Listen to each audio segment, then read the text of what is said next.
ប៉ុនអាមេរិកបង្ហាញភាពជាដៃគូរឹងមាំក្នុងជំនួបកម្ពុជានៅសេតវិមាន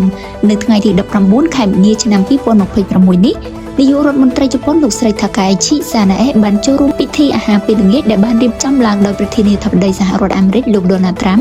នៅសេតវិមានក្នុងបរិបទនៃជំនួបកម្ពុជារវាងប្រទេសទាំងពីរក្នុងសន្ទរកថារបស់ខ្លួនលោកស្រីថាកែឈីបានបញ្ជាក់ថាជប៉ុននិងអាមេរិកគឺជាដៃគូដ៏រឹងមាំនិងមានសារៈសំខាន់ក្នុងការពង្រឹងសន្តិសុខនិងសេដ្ឋកិច្ចរួមលោកបានលើកឡើងថាប្រទេសទាំងពីរអាចសម្រេចបានភាពរឹងមាំនិងភាពសម្បូរបែបតាមរយៈការសហការជាដៃគូដ៏មានប្រសិទ្ធភាពពិធីនេះមានការចូលរួមពីមន្ត្រីរដ្ឋាភិបាលនិងអ្នកដឹកនាំអាជីវកម្មល្បីៗជាច្រើនព្រមទាំងការពិភាក្សាអំពីការពង្រឹងកិច្ចសហប្រតិបត្តិការក្នុងវិស័យសន្តិសុខថាមពលបច្ចេកវិទ្យានិងឧស្សាហកម្មចំណែកឯលោកប្រធានាធិបតីត្រាំបានបង្ហាញការគាំទ្រដល់ការពង្រឹងសមត្ថភាពការពារជាតិរបស់ជប៉ុននិងបានសរសើរលើកិច្ចសហការរវាងប្រទេសទាំងពីរថាជាចំណុចសំខាន់សម្រាប់ស្ថិរភាពក្នុងតំបន់និងពិភពលោកជំនួបនេះត្រូវបានគេមើលឃើញថាជាជំហានសំខាន់មួយក្នុងការពង្រឹងទំនាក់ទំនងយុទ្ធសាស្ត្ររវាងជប៉ុននិងអាមេរិកខណៈដែលបញ្ហាសន្តិសុខនិងភូមិសាស្ត្រនយោបាយកំពុងមានភាពតានតឹងកាន់តែខ្លាំង